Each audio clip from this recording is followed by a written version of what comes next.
আছি, সুস্থ আছি। তো আজকে দেখো রবিবার, আর আজকে ব্লগটা আমি শুরু করছি তখন 11:30 হবে এরকম সময়। তো বাবু তো খাটের ওপর থাকে, সারাক্ষণ খেলা করে, ঘুমোই। আমি শুধুমাত্র ওকে সকাল টাইমটায়, এই সময়টায় ওকে আমি ওই মেঝেতে শুই, কারণ সেই সময় আমার অনেক কাজ থাকে, আমাকে বারবার নিচে যেতে হয়, ও খাবার দাবার রেডি করতে হয়। এইসবের জন্য আমি ওকে মেঝেতে শোয়ানোর চেষ্টা করি এই সময়। আর বাকি সারাদিন ও খাটের উপরে, অন্য সময় ঘুমোলে আমি যখন ঘরে থাকি তখন খাটের উপর দিই। ওই জন্য দেখেছ ওর প্লাস্টিকটাও পাতা আছে এখানে বিছানার নিচে, আর পুরোটা পাতে না, কারণ ভালো লাগে না প্লাস্টিকের উপর ঘুমোতে। ঘুমোই আমি, আর ও যেদিকে, বাবু যেদিকে ঘুমোয় সেদিকেই প্লাস্টিকটা দিই। তো দেখো এখন ও খেলা করছিল ওখানে, ওই জন্য বিছানাটা একটু এলোমেলো হয়েছিল। ভাবলাম যে চাদরটাও পাল্টে দিই, সেই জন্য চাদরটাও তুলে নিলাম। এখন অন্য একটা চাদর পেতে দিচ্ছি বিছানায়। আর ও এখন ঘুমোচ্ছে। আজকে রবিবার, তো রবিবারে ওর নখগুলো কেটে দিই, তাই ভাবলাম যে আমি বিছানার চাদরটা পাল্টে নিয়ে তারপরে নখগুলো কেটে দেবো। নাহলে কী হয়, ও এখন যত বড় হচ্ছে ততই দুষ্টুমি করছে, আর আমি ও জেগে থাকলে তো নখগুলো কাটতে দেবেই না। আর হচ্ছে পরে আবার কখন ঘুমোবে তারও ঠিক নেই। তো ভাবলাম এখন ঘুমোচ্ছে, নখগুলো কেটেই দিই। সেই জন্য কাজটা করেই আমি ওর নখগুলো কেটে দিয়েছিলাম। তারপর আজকে রান্না বান্না করবো, ওর নখগুলো কাটা হয়ে গেলে যাবো নিচে। আজকে রান্না করবো, পোলাও করবো, আর একটু চিকেন কষা করবো। আর ওর বাবাও আছে এখন বাড়িতে, তো সেই ওর বাবা আর আমি দুজনে মিলে রান্নাগুলো করে নেব।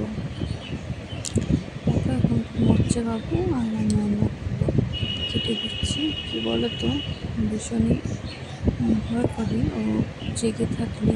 আবার অনেক সময় কী হয়, ঘুমোলেও নখগুলো কাটতে গেলে ও অনেক সময় নড়ে ওঠে। তো সেই সময় না ভীষণ ভয় করে।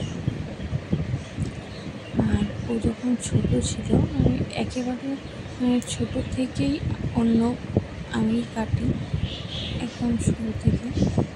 তো সে তখন তো আরও বেশি ভয় করতো যখন ও একেবারেই ছোট ছিল। কারণ কি বলতো, নখ আর ওর স্কিন, মানে নখগুলো এত পাতলা থাকে তখন, যে ভীষণই ভয় করে যে নখ ধরতে গিয়ে মাথা কই শোনা, মাথা মাথা কই বাবা, মাথা দেখি। শুরুর দিকে আমি প্লেট, তোমার মাথা কই, নেল কাটারে মনে হতো তোমার কান কই, কান বাই চান্স কান কই যায় তাহলে তো সমস্যা। তো আমি খুব মাথা কই দেখি শোনা, মাথা কই, মাথা হচ্ছে মাথা কই, তখন। আর এখন বড় হচ্ছে, তোমার মাথা কই শোনা, অসুবিধা হয় না, শুধু এই দুষ্টুমি করে। ও জেগে থাকলে যদি নেল ও শোনা মাথা কই দেখি, মাথা যায়, ও আর এক হাত মাথা কই দেখি, মাথা যাবে না। হলে কী করবে, পাশের যে আঙুলের নখটা আমি কাটবো, পাশের আঙুলটা দিয়ে নেল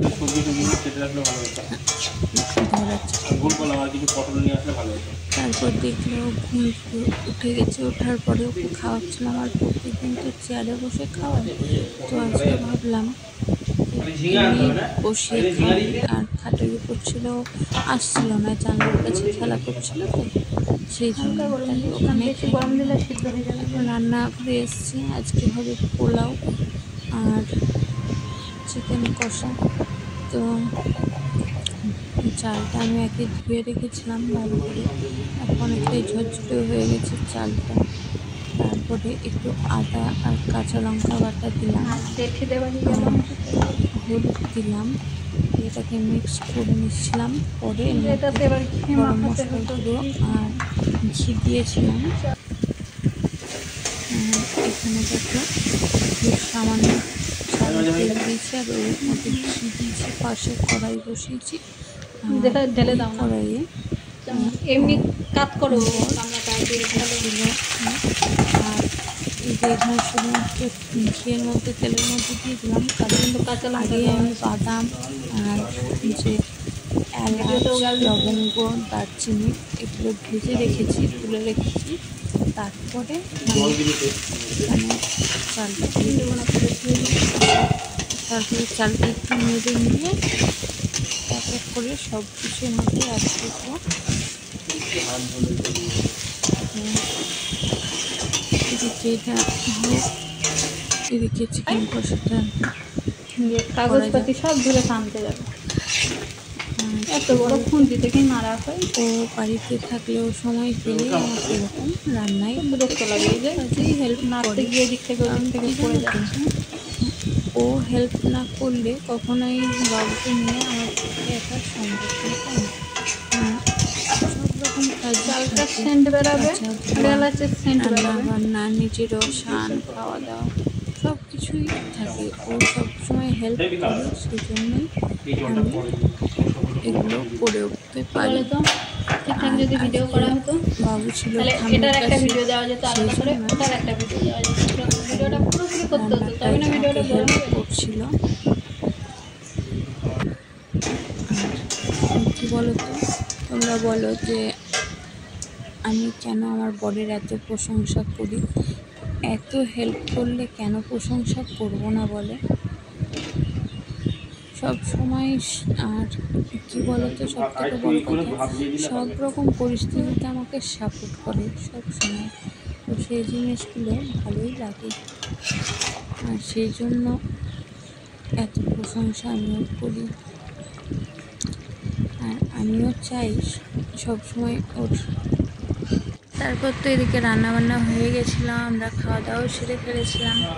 তারপরে না আর ভিডিও করা হয়নি, একেবারে রাত্রিবেলা ভিডিও করেছিলাম। বাবু খাবারটা রেডি করার সময় একটুখানি রুটি আম দিয়ে, জানোই তো ওকে আম দিয়েই রুটি খাওয়াই রাত্রিবেলা, এখন যেহেতু আম আসে সেই জন্য।